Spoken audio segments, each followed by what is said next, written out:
Hello everyone, Speedrunner 0-18 here, and welcome back to the 386 Speedrun Challenge, where we see how fast all Pokemon can beat Pokémon Leafgreen in a speedrun. In the previous video we did Parasect, and this Pokemon was quite similar to Shroomish in terms of final strategies. If it had access to Swords Dance though, this would have been a lot easier, but that move is locked to Seveisle 7. Today, our Pokemon is Shedinja. Oh boy. This Pokemon has only 1 HP. Not base 1 HP, just 1 HP. However, it does have an ability called Wonder Guard, which means it can only get hit by super effective moves. So that would be Ghost, Dark, Fire, Flying, and Rock. This also means that the rivals Pidgeot and Charizard are going to be hard to figure out, but there will also be a ton of free wins too. This Pokemon doesn't have much of a level up move list, with its best move being Shadow Ball with Stab, being a 120 base power ghost type move. This is going to be one of the best moves for knocking out Pokemon, but this won't work on Pidgeot, so I need to find another way. Here are the rules for this challenge. I'll put them in the description if you need to reference them later. Before we get the run started, if you enjoy the content, please consider giving a like, comment, and subscribe to the channel. If you do give a comment, give your prediction what time Shedinja will end up getting, or if it can get top 3 of all Stage 2 Pokemon. I highly doubt it will, but we can always hope. Now, let's get started. 3, 2, 1, go.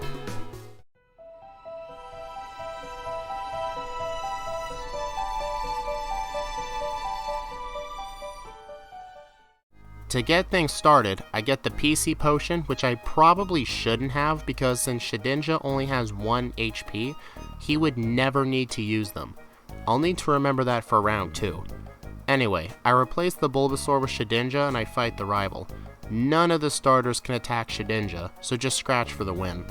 Funny thing is, even with a Stab Leech Life, Scratch is still more powerful, so I'll be sticking with that. After doing all the beginning tutorial crap, I attempt to fight the optional rival battle, but even though they can't attack me, the Pidgey can still use Sand Attack on me, so this fight was basically impossible, so I decided to move on. I go to Viridian Forest and fight every single bug catcher. Brock is going to be our first trainer that will give us a hard time, since his Onix knows Rock Tomb. When I fought him the first time, I noticed he would immediately switch to Onix to try and attack. Shedinja learns Sand Attack at level 9, and I figured I could use a free Sand Attack on Onix and use more Sand Attacks to get Onix to not hit me. But after a couple of them, I still kept getting attacked. This was really frustrating me, because even if I decided to grind, I would either have to lower Onix's accuracy or get Shadow Ball to OHKO them. I opted to go for the first option. I would just use a couple Sand Attacks and spam Scratch. On the winning attempt, I used 6 Sand Attacks, which actually surprised me since that was the first time I was able to use 6. So I just spammed Scratch to take his Onix down. His Geodude couldn't attack me, so I took him down easily. I just hope to the high gods I can get that luck again in round 2. I also realized I forgot to add Sand Attack on my overlay, but here we go. After defeating Brock, I fight every trainer on Route 3 that I could, which ended up being most of them. For example, the first last on this route has Pidgey that spam Gust, so I cannot fight her. After fighting my way past them, I heal at the center on Route 4, get the Person Berry, which I usually use for Misty's Starmie, but I ended up not using it since Starmie's Water Pulse can't even hit me. Mount Moon is basically just the same as Route 3. While fighting these trainers, I discovered something terrifying, the Poison Point ability in Supersonic. If Shedinja gets poisoned or hit itself in confusion from Supersonic, it is a one-hit kill. So that is going to be hard to deal with. When I got to the Super Nerd, I hit my first brick wall since Brock.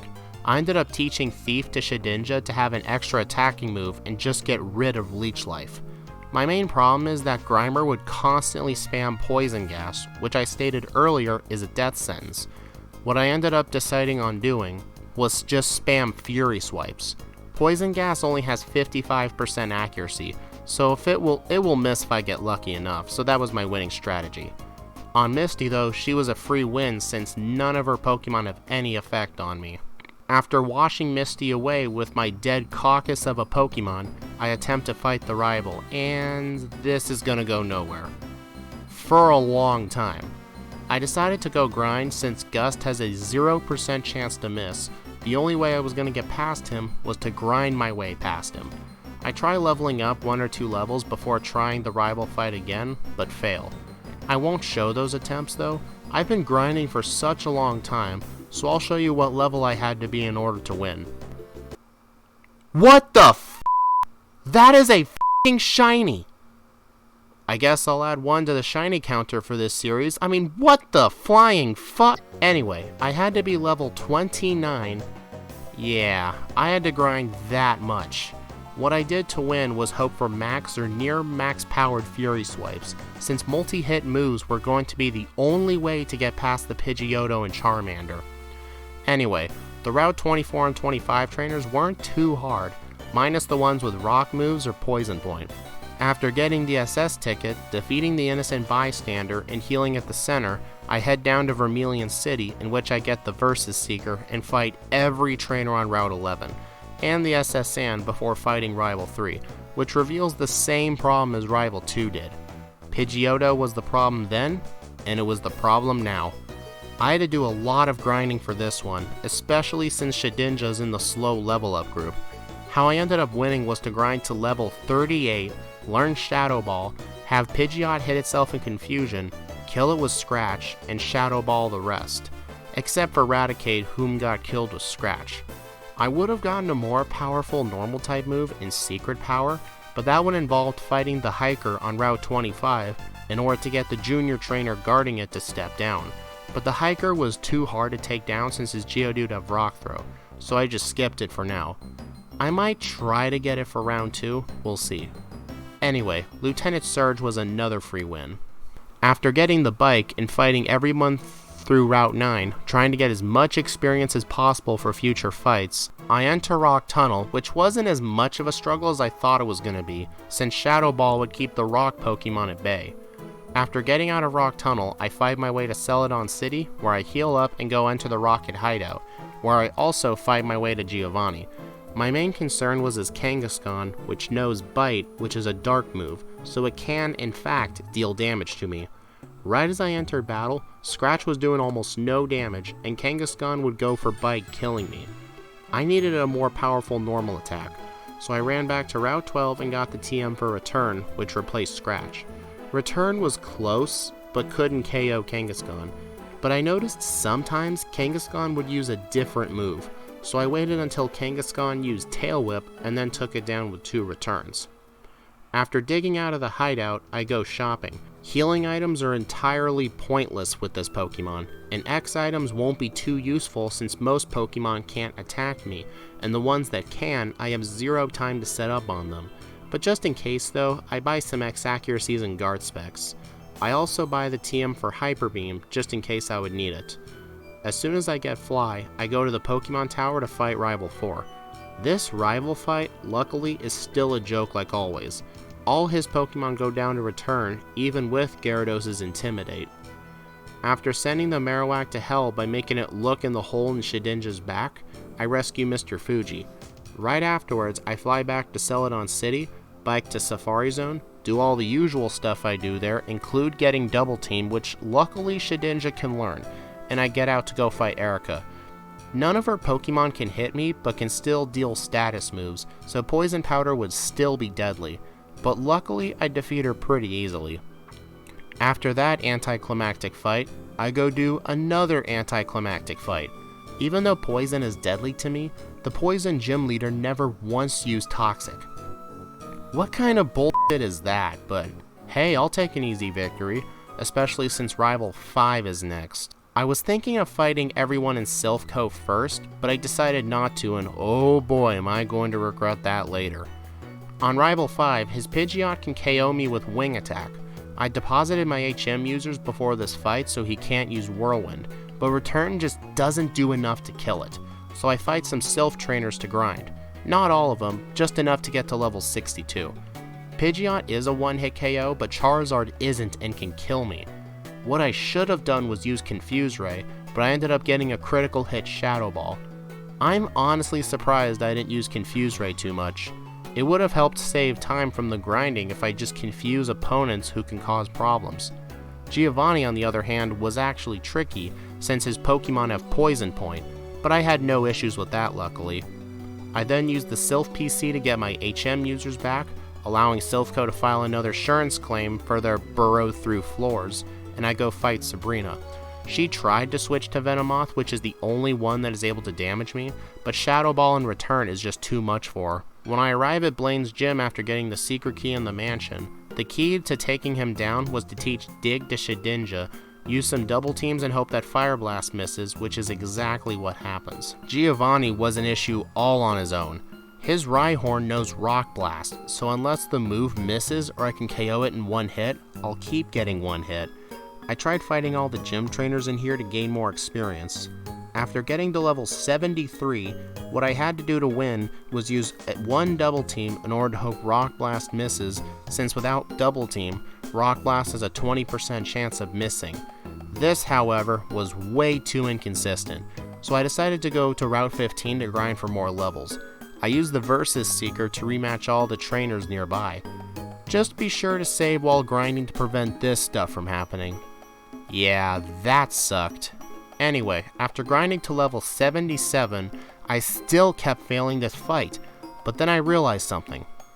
I literally had the TM for Giga Drain, so I taught that to Shedinja and beat him easily. That was a huge waste of time, but anyway, let's move on to the final 6 fights. Let's do this shit. Rival 6 was a struggle since I was so close to KOing Pidgeot, but I couldn't.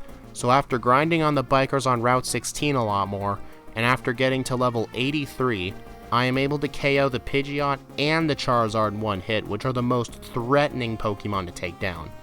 None of Lorelei's Pokemon can actually hit me, but Hail will KO me if used, and Lapras can use Confuse Ray.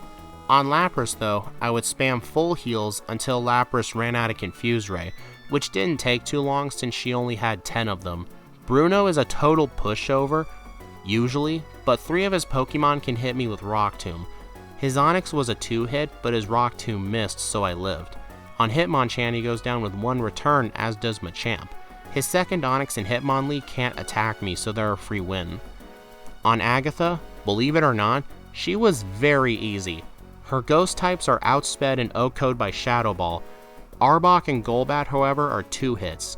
It doesn't take too long since sometimes Arbok won't use Bite or Golbat could miss its moves. On Lance? Oh boy, let me talk about f***ing Lance for a few minutes. His team was so hard to take down. Using a single double team is very inconsistent to make Gyarados miss me. I tried many upon many attempts, but I just couldn't win. However, on times I would get past Gyarados to Aerodactyl, it cannot go down in one hit, so I would try to use a second double team, but it was still very inconsistent. I figured it was best to leave and go grind for more levels. I decided it was time to just go in all the way to the Elite Four at maximum power, so I grind to level 100. After getting back to Lance, I just couldn't get past him at all. I would get past Gyarados pretty consistently since it won't always use Bite turn 1 and I can kill it in one hit, but Aerodactyl wouldn't go down at all, and me using more double teams would barely help me at all, and if I ever get to Dragonite, he would kill me with Wing Attack. I looked back at Shedinja's moveset, and I even watched Madrybread's Fire Red Shedinja run, which I'll link in the description. What he did in order to beat Lance was rely on Confuse Ray. This was a great idea, since the chance of a Pokemon hitting itself in confusion was greater than a single double team working. However, I already forgot the move Confuse Ray. Luckily, there is a move reminder in this game, but he is on 2 Island. We might actually go accept Bill's Island date this time around. I hope he's still down for it even after over 10 different rejections. However, he won't do his work for free. He needs either 2 tiny mushrooms or a big mushroom, so I caught 2 wild Paras who were both holding tiny mushrooms, and I relearned Confuse Ray. After doing the stuff on Island 3 in order to get back to Kanto, I go back to the Elite Four. Let's skip back to Lance. When I get back to him, on the winning attempt, I get the confusion luck I finally needed and was able to get past him. Thank God. On the champion fight, my plan was to confuse Ray the Pidgeot, have it hit itself, kill it with return, and do the same thing for Rhydon but use Shadow Ball. But the main problem was it would take several hits to kill without a grass move, and when I get to Charizard for the first time, my confusion luck wears off. Charizard is the last Pokemon that can hit me, so if I can beat him, this whole fight is a win. But I would never win this fight. Never, not once. I realized I needed a better way to take down Rhydon. If I can take it down quicker, I'll need less turns for confusion luck, so therefore increase my chances of winning. I left the Pokemon League and got the TM for Dig. I wish I would have kept Giga Drain for the champ fight, but that is a route for round 2. Once I get back to the champ, actually, scratch that. I never made it back to the champ. The strategy I used to get past Lance the first time was too unreliable and I just got very lucky. I was stuck at this fight for so damn long. I was getting sick and tired of doing this fight, and I was day 2 of finishing this one attempt, so I decided to scrap this attempt. I used save states to get past the Lance. I know this is cheating, but it wouldn't have mattered if I got past Lance or not, because even when I get back to the champ, Rhydon would not die to a Dig. I just gave up. The only way to win this fight was to keep Giga Drain, so I decided it would be best to scrap round 1 and just go to round 2. Hopefully I can get a complete run and finally move on from this excuse of a Pokemon.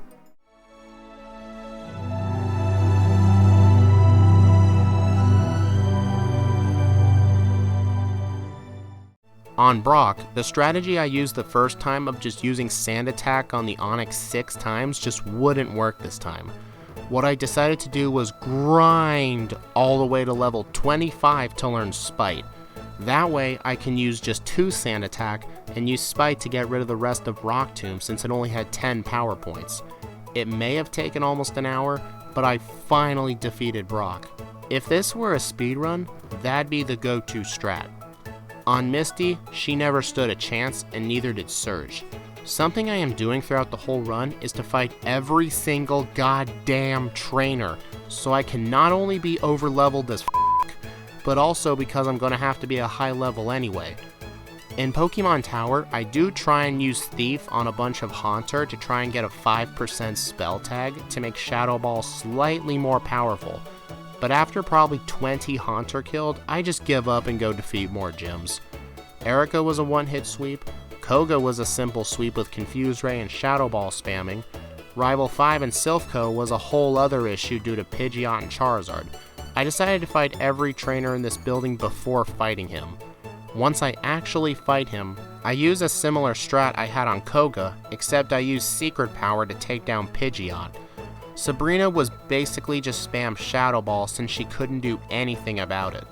When I arrived at Cinnabar to fight Blaine, I used the same Confuse Ray and Shadow Ball I've been using the last few gym fights. Giovanni was a very simple fight, as he should always be. Hey, we can all make wishes, can't we? On Rival 6, I try and confuse his team in order to KO them with Return or Shadow Ball, but after attempts of not winning, I just grind on Route 16 until I hit level 80, and it goes a lot better that time.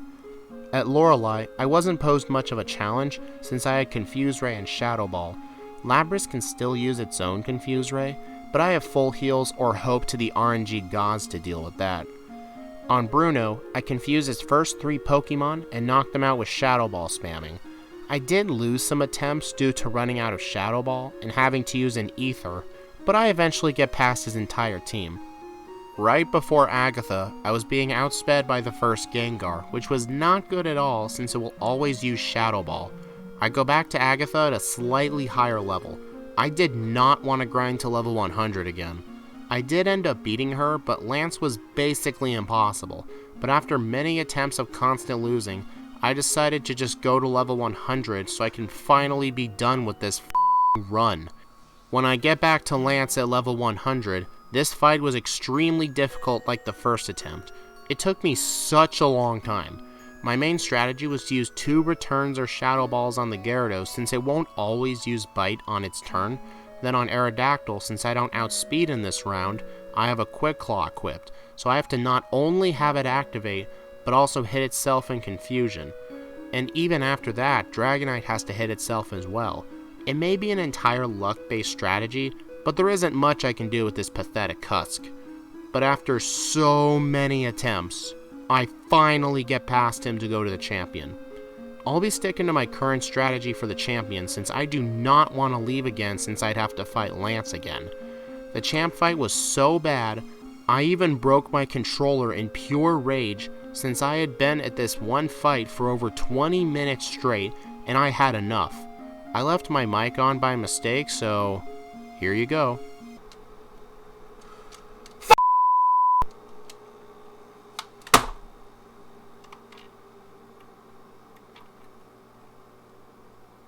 Oh no, I broke it. I'll just show you the winning attempt to show you how much luck is needed. Yeah, this is absolutely insane. Isn't it convenient that the Pokemon with some of the most luck-dependent strategies also encountered a shiny Pokemon? This is definitely the hardest 386 speedrun challenge I've ever done so far. At least Wobbuffet had more than one hit point, and I can struggle my way through fights and just have a ton of hyper potions to heal past them. I can't even use potions on this stupid Pokemon, but it doesn't matter. I finally speedran Pokemon Leafgreen with Shedinja with a final in-game time of 17 hours and 27 minutes and a real time of 3 hours, 48 minutes, and 44 seconds. Even though this Pokemon was around 8 hours faster than Wobbuffet, I'd rather do Wobbuffet again than this. This was one of the worst Pokemon ever so far in the series.